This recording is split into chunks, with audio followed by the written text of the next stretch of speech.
ሰላም እንዴት ናችሁ? በያላችሁበት ሁሉ ነገር ሰላም ነው። አሸይና እንዲያላችሁ እሞኝላችኋለሁ። በስጭ ስትጎንዶሉ ወደች ላይክ እና ሼር እያደረጋችሁ ሐሳቦቻችሁ ለብዙዎች ከፍሉ። ለዚህን ከልብ አመሰግናችኋለሁ።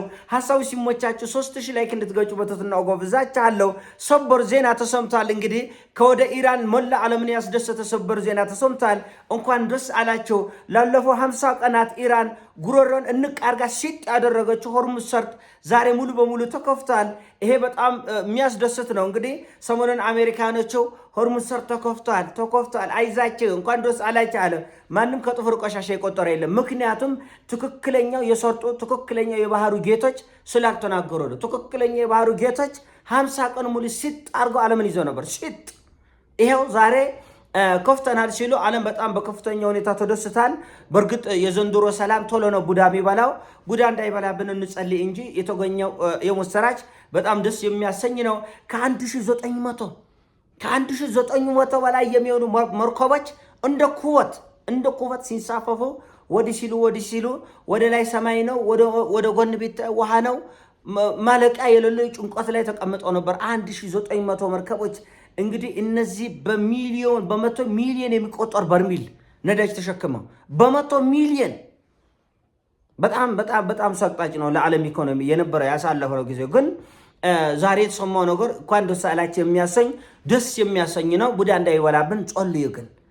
የዘንድሮ ሰላም እንደምታውቁ የአሜሪካ ወፈፌ ፖለቲከኞች ጨርቅ የጣሉ ፖለቲከኞች ጠዋት የተናገሩትን ማታ የማይዶግመው በጎ ነገር ሲመጣ እየመጡ ጥላሸት የሚቀቡ በደስታችን ላይ በረዶ የሚኮልሰው ወፈፌ የአሜሪካ ፖለቲከኞች ስላለ በማንኛውም ቁጥረት ይሄ ነገር ወደ ጭንቀትና ወደ ሀዘን ለመቀየር የሚችሉበት ሁኔታ ነው። ምክንያቱም ጤናማ አይደለም። የኢራን ምት እኮ ትራምፕን እኔ ኢየሱስ ነኝ ያሰኝ እኮ ነው። የምትደበድባቸው ኢራን ነች። ሚሳኤሉ የኢራን ነው። ቦሊስቲክ ሃይፐርሶኒክ ክሩዝ ድሮን የኢራን ነው። ሲደነፉ የነበሩት ሲተፉ የነበሩት ክርስቶስ ላይ ነው። ተመልከተ። እሱ ቸር አምላክ ስለሆነ ሁሉም በፍቅር በትዕግስት ስለሚያሳልፍ ከእግዚአብሔር ጋር ይገጥማል። እንግጠም ያለችውን ኢራን ትቶ ይወረጥጣል እና ምንም ያላጠፋው ዓለም በዚህ ኢኮኖሚ ጫና ውስጥ ገብተው ምስቅልቅሉ እንዲወጣ የሚችሉትን ሁሉ አደረጉ። እውነቱን ለመነጋገር እና ኢራኖቹ እግዚአብሔር ይስጣቸው። በእርግጥ አሁን እነዚህ ሰዎች ዓለምን እንዴት በቀላሉ ወደ ምስቅልቅል ማስገባት እንደሚቻል ስለሚያውቁ ነገ ኢራንን ለመምታት ጥቃት ለማድረስ ሙከራ ያደርጋሉ በእርግጠኝነት። ስለዚህ ኢራኖቹ ደግሞ በቁጣ ተነስተው ይዘጉታል። ካሁን በኋላ በማንኛውም ሰከንድ ኢራን ላይ ችግር የሚደርስ ከሆነ ሆርሙዝ የሚባል ቦታ አይኖርም። በቃ ሆርሙዝ የሚባል ቦታ በማንኛውም ሰከንድ ኢራን ላይ በንቦርወረ ኢራንን አቃጥለህ ኢራንን አንድደህ ሰላም አትሆንም። ኢራኖቹ በሆርሙዝ ጉዳይ ላይ ብቻ አይደለም፣ በኢራን ጉዳይ ላይ ብቻ አይደለም፣ በሊባኖስ ጉዳይ የሚሆን በየመን ጉዳይ የሚሆን ከዚህ በኋላ በማንኛውም ደቂቃ ዘው ብሎ ወደ ጦርነት ይገባል። እርግጠኛ ነው ነገር እና እውነቱን ለመነጋገር ይሄን ጉዳይ ቡዳ እንዳይወራብን ጸልዩ። በጣም አስቸጋሪ ነው። ወፈፌ ጠዋት የተናገሩት ማታ የማይደግሙ ጨርቅ የጣሉ እብዶች ዓለምን ፖለቲካ እንደ ባዶ በርሜል በሚያንከባልሉበት ጊዜ ይሄንን አስደሳች ዜና በማንኛውም ቅጽበት ወደ ሀዘን ይቀይሩብናል የሚል ስጋት አለኝ እንደኔ።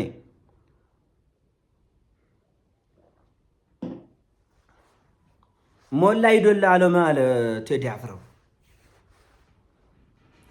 እና ዓለም ደስ ሲለው ሙልት ሲል ረጋ ሲል ፍቅር ሲሆን አሸይና ሲሆን ይታመማሉ፣ ሰዎች ይታመማሉ እና የመካከለኛ ምስራቅ አገሮችን አስጋስታቸዋለች። እስኪያጓሱ ድረስ ነው መድኃኒታቸው የተሰጣቸው። አጋስተዋል፣ ተረጋግተዋል፣ አልተረጋግም። ጥጋባቸው በደንብ ተንፍሷል፣ አልተነፈሰ። እሱ ደግሞ ሌላ ጉዳይ ነው። ለምን ዞን ቢራገጥ ሳሩ ነው የሚደቀው። ኢራንና አሜሪካ ዞኖቹ ሲራገጡ በከፍተኛ ሁኔታ መካከለኛው ምስራቅ ወደመ። መካከለኛው ምስራቅን አፍርሳ አሜሪካ ወደ ነዳጅ ችርቻሮ ገባች እና ደሙ ነፍስ ነው። ምን እንደሚናገር ያውቅ። ትናንትና ወዲያ ምን አልካቸው? ቻይና ለኢራን መሳሪያ አልሸጥም ብላለች። በዚሁ ምክንያት ኢራን አሜሪካ አሳቡ እንደገና አደራጃለሁ። አሜሪካ ሆርሙዝ ሰርጥን ሙሉ በሙሉ ከፍቼዋለሁ። የከፈትኩበት ምክንያት ቻይና ለኢራን የጦር መሳሪያ እንደማትሸጥ ቃል ገብታልኛለች፣ ምላ ተገዝታለች አለ። እኔ ምን አልካችሁ ቤተሰቦች፣ እናንተ የምትታዘቡት ነው። ቻይኖች እኮ ሞተው አላለቁም፣ ነገ መጥተው ይመሰክራሉ። ቻይኖቹ ይሄን አይሉም በፍጹም አልከኝ። ዛሬ የቻይና የውጭ ጉዳይ ሚኒስተር ቃል አቀባይ ወጥቶ ለምንናገረው ነገር ቅድሚያ ማሰብ ጥሩ ነው፣ ቻይና ያልተናገረችን ተናግራለች ብለው የተናገሩት ትራምፕ ውሸት ነው፣ ውሸት ነው። እኛ ለኢራን መሳሪያ እንሽጥ አንሽጥ ያመነውም የካድነውን ጉዳይ የለም። ተራቀቁ ናቸው እኮ እነዚህ ቻይኖች። ምን አሉ? ያመነውም የከዳነውም ጉዳይ የለም። በነገራችን ላይ ይህን ጉዳይ በተመለከተች ስፔሲፊካሊ ማታ 3 ሰዓት ላይ ምንጫወታት ነገር አለች።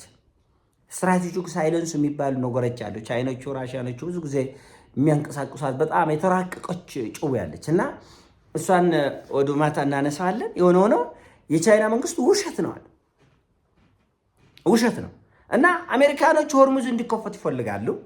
ሆርሙዝ በምን መልኩ እንደሚያስከፍተው አያውቁም። የዚህ ድርድር ይሄ ድርድር እንዳልኳቸው ከጀርባዎቹ ብዙ የማይገለጹ ነገሮች አሉ። አሁን ለኢራን አሁን ትልቁ ጥያቄ ዶላር ብቻ ነው። ማዕቀብ ይነሳልኝ፣ ዶላር እንትን ይባል፣ ኒኩሌሩ ካልሆነ ይቆራል፣ ችግር የለም፣ ሚሳኤሉን ግን እሰራዋለሁ። ለምን ያውቃሉ አሜሪካኖቹ የኢራኖቹ ሚሳኤል ቴክኖሎጂና እውቀት ማንም ሊያስቆመ የማይችልበት ደረጃ ላይ እንደደረሰ ያውቃሉ።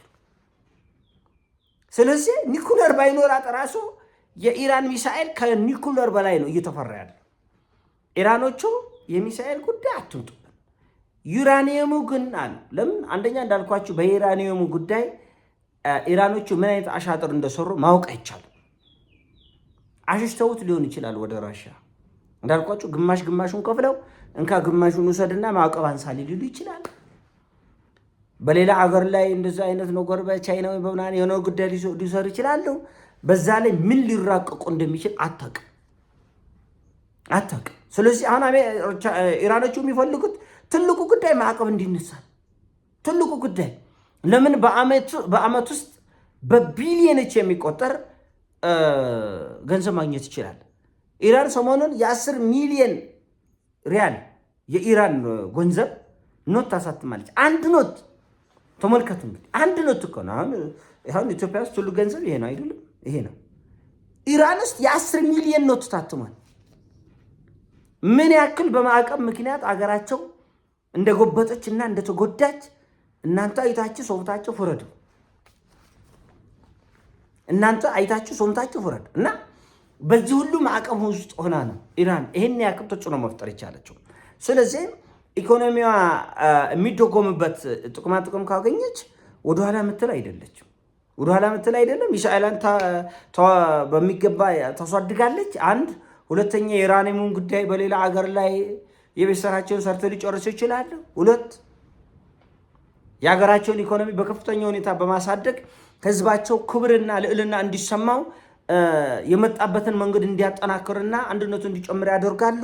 ሶስት ብዙ ነው ጥቅሙ እና ኢራኖቹ በጣም የሂሳብ ሰዎች የስሌት ሰዎች ናቸው። ብዙ ነገር አስበው አስልተው የሚያደርጉት በጣም የተራቀቀ መንገድ በመሆናቸው ከፍ ያለ አክብሮትም አድናቆትም ይገባቸዋል። ዓለምም አድንቋል። እውነቱን ለመነጋገር ዓለምም በከፍተኛ ሁኔታ አድንቋል።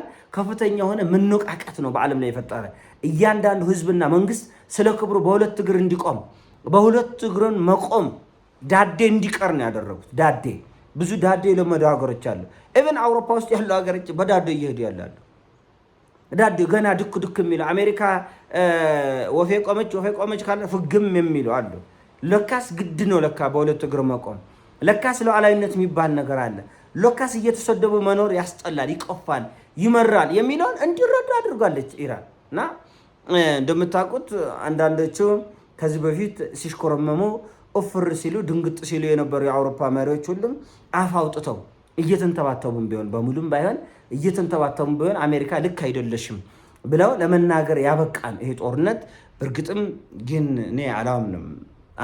እነዚህ ራሳቸው እንደ ክርስቶስ ከሚቆጥሩ ወፈፌ መሪዎች ጋር የሚደረግ ንግግር ይጸናል ይቆያል የሚል ግምት የለኝም። በጣም አደገኛ ፈተና ነው። ይሄን አሳብ ነው። አሳሲሞቻችን ላይ አርግ ሼር አርገው። ወዳችኋለሁ። ፒስ